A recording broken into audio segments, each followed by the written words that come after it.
Okay, now we're going to go over the exercises for section 6. Hopefully you found these all fairly easy. The first section is the section of translations, and this is the last time you'll ever have to translate any sentence into symbolic form. We'll go through the exercises that weren't given at the back of the book. So that's the following. So number 3. Okay, either Stanford or Tulane has an architecture school, so that would be S or T, S wedge T.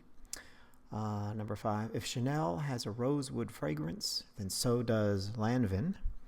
That would be C for Chanel, then L for Lanvin. Okay.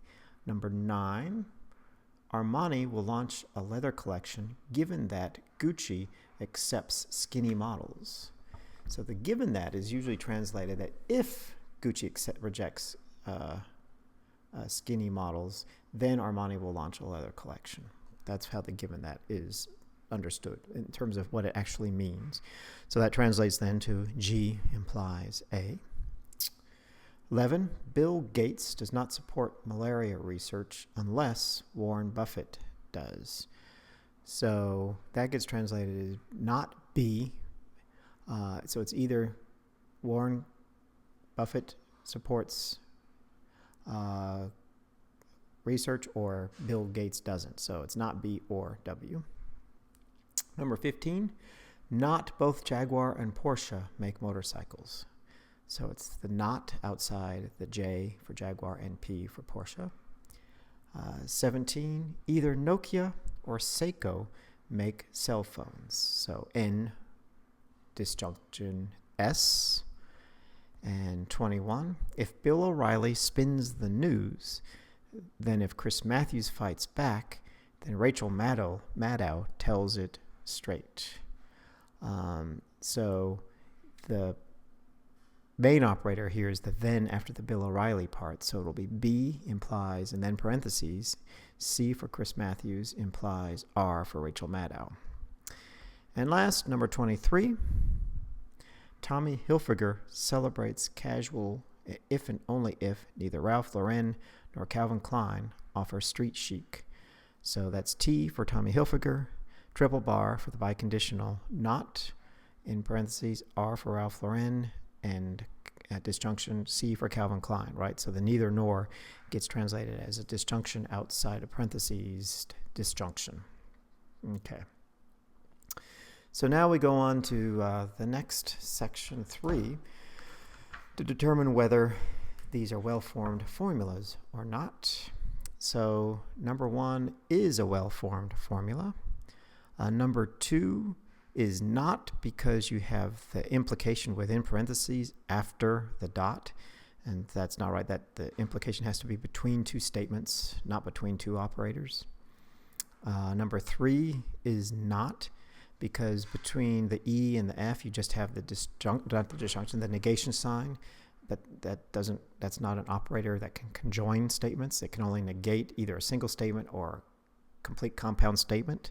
So you need some sort of other operator there to make it well-formed.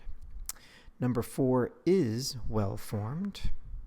Number 5 is not because you need to have parentheses outside the A or implies E or T. You have to have different parentheses there to know which of the two you start with first. Number 6 is a well-formed formula. Number 7 is not because, again, at the very end of that statement, you have the dot H after the implication sign. So you need some other statement in there. You can have the two operators right after one another. Number 8 is not because you have the M before the parentheses, N implies Q. You need some sort of operator between there. Number 9 is a well-formed formula. And number 10 is not because you need parentheses to indicate with R, S, and T which one you begin with first, right? Because remember the whole order of operations thing is important there.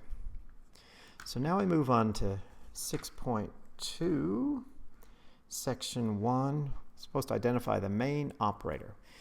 And the main operator is that which is not within any parentheses or brackets. It's the last thing you worry about when it comes to determining the truth value of the compound proposition.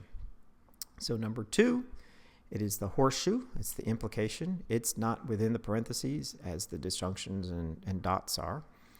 Number 3, it's the negation, right? The negation sign is outside the brackets. It's the only thing outside the brackets, so that's the final operator. So you would determine everything else first.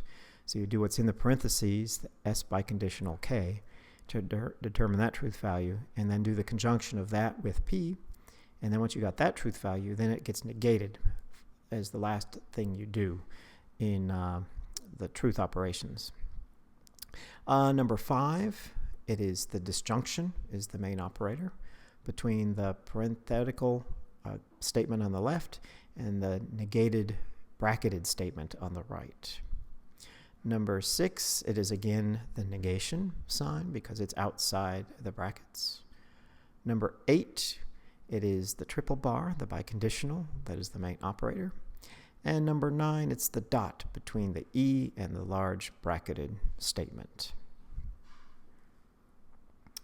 Now I can move on to 6.2, section 3. We're supposed to determine the truth value of these propositions, and it's basically it's somewhat tedious, but if you make sure you plug in the truth values correctly and keep everything organized and straight, it's really just simply plugging in the truth operations in and almost mechanically coming to the final truth value. I will do the last 3 on the next slide, but I'll give you the truth values for the other ones before I do that. I'll give you all the truth values. The 3 is true, 5 is true, 9 is true, 11 is true, 15 is false, and then the final 3, which will be on the next slide, 17 is true, 21 is false, and 23 is true. Okay, so now on to the final 3. All right, I'm going to go through 17, 21, and 23. It's all fairly straightforward. The exercises gave us the truth values for A, B, and C are true, and X, Y, and Z are false. So A, B, and C are true, true. X, Y, and Z are false. So X is false, and B is true. Okay. So the main operator here is outside the parentheses, so it's the horseshoe, the implication. So we begin kind of like order of operations in math. We begin within the parentheses. So let's figure out this first one. That's negation sign of the X, so that makes the F true. And so true implies true. We know that is true. So we have one side of the main operator here is true. And let's go to the other side. Well, actually, we don't even really need to do the other side because we know this is going to be true, because whether this is false or true, the whole implication is going to be true. But I'll do it anyway. So T for C and negated is false. T and F is false, but the whole thing is negated because the negation sign is the outside, so that makes it true. So true implies true, makes the whole statement true. So the answer to 17 is true. Okay, so now let's go on to 21. These are simply longer, but they're basically just the same kind of process. You just kind of begin on the inside, work your way out, and end with the main operator. So X, Y, and Z were false. So false, false. A, B, and C were true, true, true. I'm just reading the directions for the exercise if you're wondering where I'm getting the Y, X, Y, and Z are false. A, B, and C are true. X, Y, and Z, X is false, A is true, Y is false, and Z is false. Okay, so the main operator here is this dot, the conjunction, right? So it's the one thing that's outside all the brackets and parentheses. So let's begin inside. So we have Y is false, but the negation sign makes it true. And true and false is false. So for that operation, the conjunction here, we have a false. False x becomes true because of the negation. True and true makes this whole thing true, right? A is true, x is false, but it becomes true because of the negation sign, and so true and true is true. So now we have true implies, using this operator, f, true implies f is false. So we have the right side of the conjunction is false. But now we know something. We know that the whole thing is going to be false, because anytime any one of the two of a conjunction is false, the whole conjunction is false. So we know what the answer is. We could stop now, but I will go through the rest just so you can see how I carry this out. So B is true, C is true, negated becomes false. False or true is true. Z is false, X is false, but negated becomes true. True or false is true. So true implies true, makes true. So true and false makes the whole thing false. Okay, let's do the final one, number 23. The main operator is the horseshoe. It's not the negation. Negation is simply negating everything in here. So let's begin with everything in here. And so the main operator within the brackets is the wedge, and then we have operators within the parentheses. So x, y, and z are false, so false, false, false, and A is true. So the negation of false, right, negation of z is true. So 2 and 2, that becomes true. And negation of f, it becomes true. False and true, that becomes false. But false or true, right, that is true. So we have that. Oh, but then this is when this true becomes negated, so that becomes false. Okay. Now we go to x, y, z. False, false, false becomes true. False and true becomes false. And true.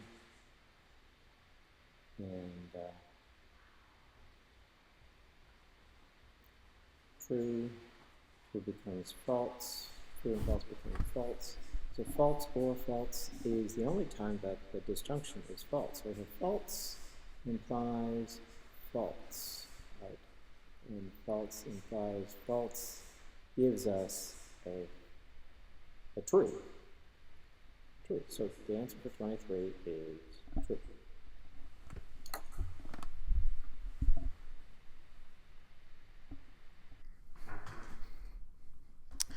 Okay, so as we move on to section 6.3,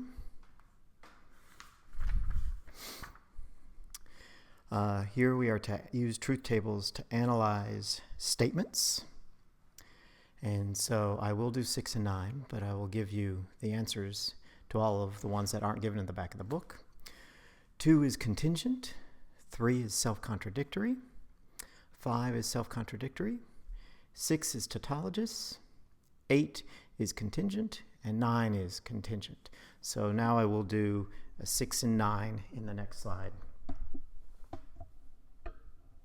All right, we're going to go through 6 and 9 here. Just do basic truth tables to check these statements out.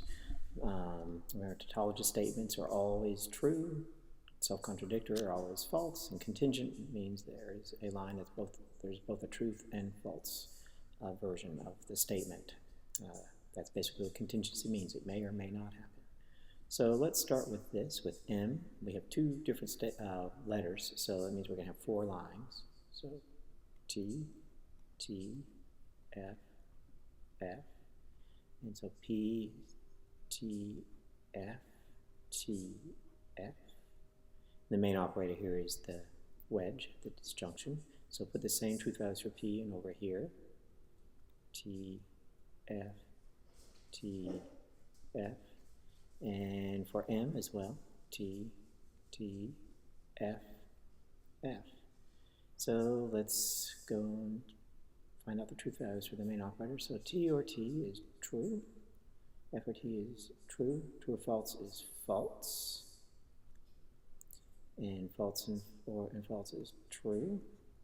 Okay. So over here, T and T is true. True or false is false. False and true is true. False and false is true. So now these are the main truth values for this side of this disjunction. And these are the truth values for this side of the disjunction. So T or T is true. False or T is true. True or false is true. True or true is true. So for number 6, they're always true in all possible cases. So the answer for number 6 is tautologous. Okay, let's go on to number 9. 9, we have 3 different letters, and so we're going to have 8 lines. So 1, 2, 3, 4, okay, divide it in half.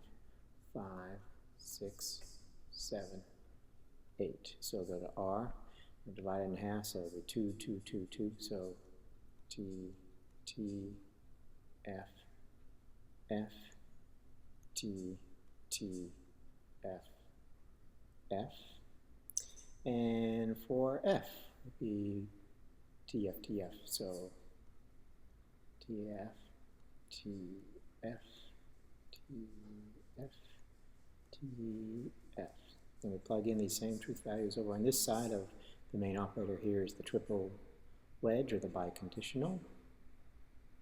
T, T, T, T, F, F, F, F, R, T, T, F, F, T, T, F, F, and then same for F, T, F, T, F, T, F, T, F.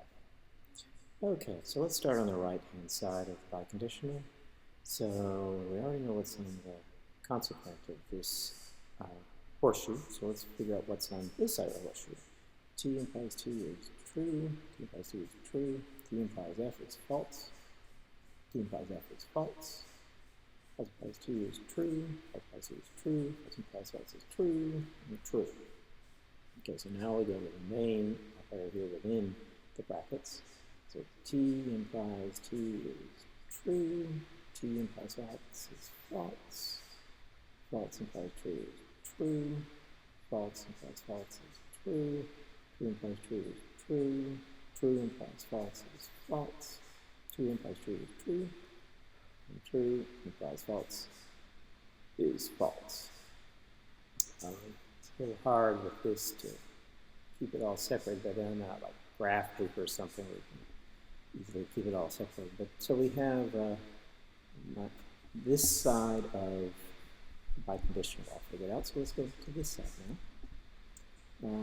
We have T implies T is true, T implies F is false, false implies T is true, false implies false is true, true implies true is true, true implies false is false, false implies true is true, and false implies true is true. Okay. So now true implies true is true, true implies false is false, true implies true is true, true implies true is true, false implies true is true, false implies false is true, false implies true is true, and false implies true is true. Okay, so now we have the truth values for this side of the biconditional. So now we do the truth value for the main operator itself. So T and T is true, false and false is true, true, and true is true, and true is true, true and true is true, true and false is false, true and true is true, and true and false is false. So we have a lot of true, but we do have a couple that are false. So it's not either all true, not either all false. So the answer to number 9 then is that it is contingent.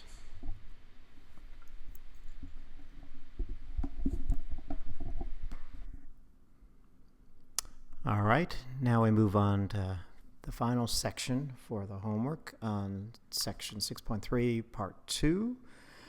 We're to compare statements now. So this is, we use truth tables to compare two different statements.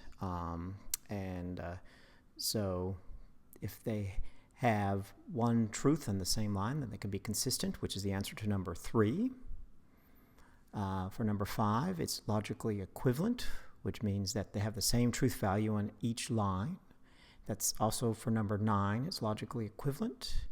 Number 11 is contradictory, means that at each line, the truth value of the statement is the opposite of the other statement. And that's the same answer for 15. So this is in the reading, so make sure you kind of go over the consistent, logically equivalent, and contradictory comparison of statements. But I'm going to do, on the last slide here, I'm going to work out the answer to number 15. I'm going to use truth tables to compare these two different statements. We have Q implies not K or F, and K and Q or F and Q. So we have 3 variables, Q, K, and F. So that means it's going to be 8-line truth table. So let's do the first one. And the main operator here is the horseshoe. So let's start with the Q. Doesn't matter which one you start with as long as you assign the same truth values all throughout. So T, T, T, T, F, F, F, F. And K will go T, T, F, F, T, T, F, F.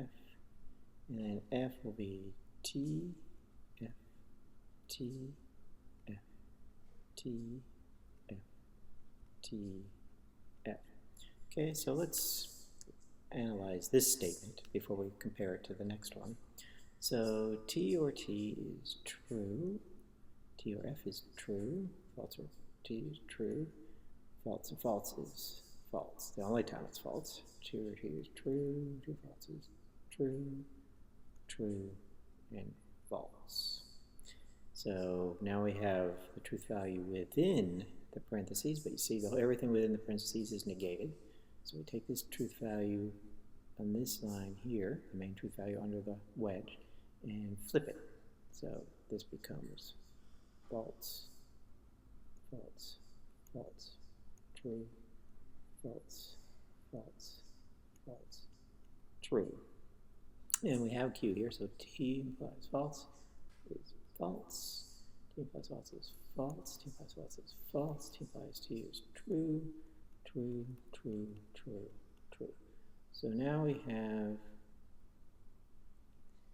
the truth values for this statement. So now let's go do this statement and compare it. We have to keep the same truth values that we did this time, so over here. So that makes T, T, F, F, T, T, F, F, and Q, T, T, T, T, F, F, F, F. So that makes this true, true, false, false, false, false, false, false. Okay. So go over now to F, that's TFTF, so T, F, T, F, T, F, T, F, and Q is T, T, T, T, F, F, F, F. T and T is true, false, true, false, false, false, false, false. Okay, so now we have the truth values of what's within the parentheses.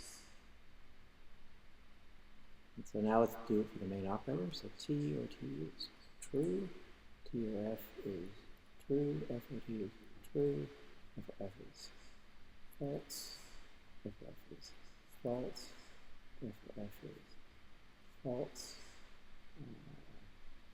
TFs.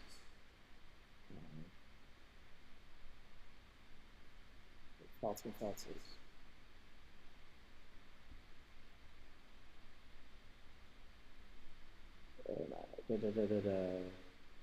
False and false.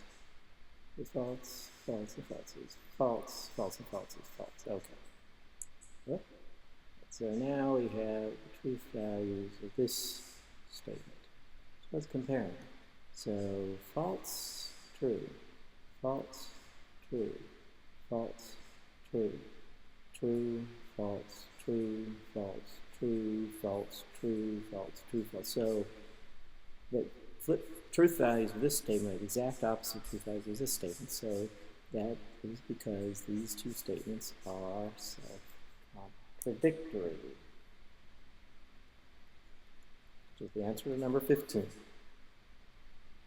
Or contradictory, I'm sorry. Self-contradictory is when a statement's always wrong. So these two statements contradict one another. Whatever this one says, this one says the opposite. So those are two contradictory statements. So that's it for the homework exercises for section 6.